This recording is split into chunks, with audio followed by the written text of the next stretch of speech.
Isabelle, la révision coopérative. Alors, la révision coopérative.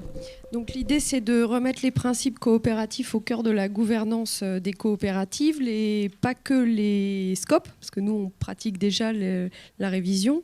Donc, l'idée, c'est d'élargir aux coopératives de consommateurs, d'artisans, coopératives des banques. En ce qui concerne les scopes, donc nous on pratique déjà cette révision, ce qui nous donne qui donne au mouvement en tous les cas une proximité avec chacune des scopes sur le projet coopératif, son développement, et puis aussi suivre la coopérative en termes de gouvernance, de transparence pratiquée au sein de la coopérative par rapport aux objectifs et au fonctionnement de la scope. L'objet de la mesure, c'est de rendre obligatoire la révision pour toutes les coopératives. Qu'est-ce que ça va pouvoir permettre au mouvement ? Je vais vous dire une chose, j'espère que ça ne va rien changer pour vous là. Parce aussi. Que les coopératives HLM aussi sont déjà en obligation de révision coopérative. Alors c'est bien qu'on généralise parce qu'au bout d'un moment, il y a des coopératives qui sont quand même un peu théoriquement coopératives. Je ne vais pas donner de nom, mais enfin, il y a des trucs qui sont quand même coopératifs un peu de loin. Donc, c'est une bonne idée de dire il faut qu'il y ait de la révision coopérative pour vérifier que les principes de transparence, de délibération, etc., soient bien mis en œuvre. Sauf que, avec les lois sur la concurrence, et sous prétexte qu'il ne faut pas être partie prenante de la coopérative pour faire la révision, on avait le risque que ce soit d'obligation de prendre des bureaux d'études soi-disant indépendants, qui doivent faire la révision coopérative. Or, la révision coopérative, pour ceux comme vous qui le faites déjà, c'est très important non seulement d'être adossé à la culture coopérative dans l'abstraction, mais à la réalité économique, où nous, par exemple, le statut HLM, qui est importante, et on ne peut pas mettre d'un côté la gestion coopérative et de l'autre le reste.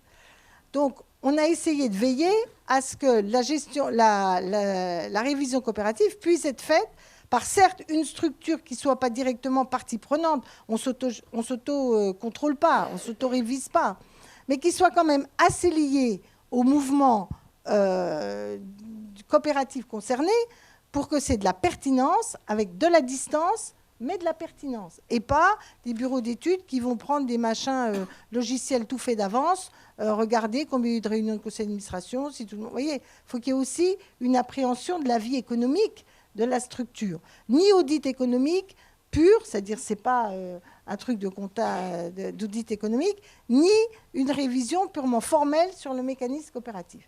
Alors, je ne me rappelle pas pour vous, mais comme vous ne m'aviez pas alerté de manière massive, je crois que les structures qu'on avait déjà gardent à peu près la possibilité de faire comme avant.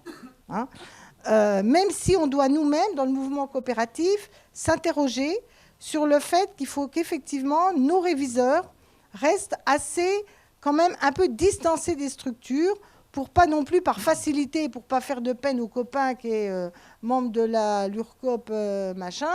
On ne veut pas lui faire de peine, donc on ne lui dit pas la vérité sur des choses qui doivent être rectifiées. C'est tout l'équilibre, mais ça, c'est à chaque mouvement de le faire. Il faut qu'on y soit vigilant, parce que si on ne fait pas ça nous, ils finiront par nous codifier qui a le droit de faire des révisions coopératives.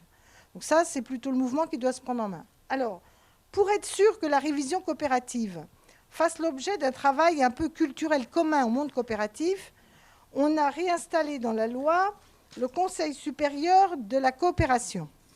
Parce que vous avez un Conseil supérieur de l'économie sociale, dans lequel est noyé les fondations, les associations. Enfin, vous voyez que c'est quand même pas tout à fait la même chose, une SCOP et puis une association 1901 de pétanque. Bon. Donc, la révision, nous ne voulions pas que ce Conseil supérieur de l'économie sociale soit celui qui fixe le cadre de la révision coopérative. Parce qu'alors là, ils vont être à des années-lumière de la vie économique qu'on vit, que ce soit vous, les coop agricoles ou le truc. Donc on a gardé le Conseil supérieur de la coopération qui a vocation à faire, si je puis dire, de la supervision de supervision, c'est-à-dire de vérifier que le cadre général des révisions coopératives est bien dans une philosophie correcte par rapport au monde coopératif. c'est aussi la garantie que d'autres ne décident pas à notre place, ce qui pourrait être intelligent de mettre dans une révision coopérative. Voilà, donc normalement, on ne devrait pas avoir de bouleversement majeur pour notre secteur. Reste que pour les autres, c'est utile, parce qu'il y a des tas d'endroits où la révision coopérative sera bien utile pour quand même remettre un peu les pendules à l'heure sur les fonctionnements coopératifs de certaines structures. Voilà. Merci. Patricia, un petit ajout Oui, une petite précision sur le pouvoir faire comme avant nous semble devoir être légèrement sécurisé, parce que ce n'est pas la lecture qu'on en a aujourd'hui, parce que la révision coopérative qui s'applique à tout le monde est uniquement sur le respect des principes coopératifs. Or, dans les scopes, on va bien au-delà. C'est toute la phase d'anticipation, prévention des risques dans les entreprises. Et donc, on a proposé un amendement qui a déjà fait un petit bout de chemin au Sénat, mais qui doit être complété parce qu'il y est fait référence à la référence au commissaire aux comptes. Or, nous, on estime que la révision coopérative n'a strictement rien à voir avec le métier du commissaire aux comptes. Donc, ce n'est pas optionnel quand il n'y a pas de commissaire aux comptes. Et surtout qu'il n'y ait pas de seuil, parce que nous, ça s'applique à partir de 2 salariés. Donc, pour les scopes, de rester effectivement avec ce seuil. Et pour les SIC, il ne nous semblerait pas illégitime d'avoir aussi une spécificité véritablement introduite, parce que le multisociétariat est un véritable enjeu. Et depuis qu'il n'y a plus l'agrément en 2012, et bien aujourd'hui, on voit qu'il y a des SIC qui se créent, qui ne respectent pas forcément un certain nombre de principes. Donc nous, on milite beaucoup pour qu'il y ait aussi une révision spécifique pour les SIC, avec pourquoi pas derrière l'inscription sur une liste pour avoir quand même un suivi de l'ensemble des sociétés coopératives d'intérêt collectif. Bon, je pense qu'il faut faire attention à ça, oui. Là, il faut vraiment être vigilant, hein, parce que la tentation de... Ils savent mieux que nous comment réviser les coopératives. Ça, elle est très, très forte. Bercy, c'est beaucoup mieux que nous comment on vit la dynamique d'une coopérative. Vous voyez, ils sont participatifs un maximum. Et puis, d'un autre côté, vous avez de l'autre côté les assos qui disent, oui, mais c'est pas économique. Oui, si, c'est quand même économique. Parce que si la boîte est en train de se casser la figure et que la révision coopérative dit, c'est bien, tout va bien, les assemblées générales se sont tenues, voilà. Donc, je suis partante d'amendement. Peut-être vous avez déjà vu au Parlement, à l'Assemblée, peut-être qu'on obtiendra déjà des choses. Hein.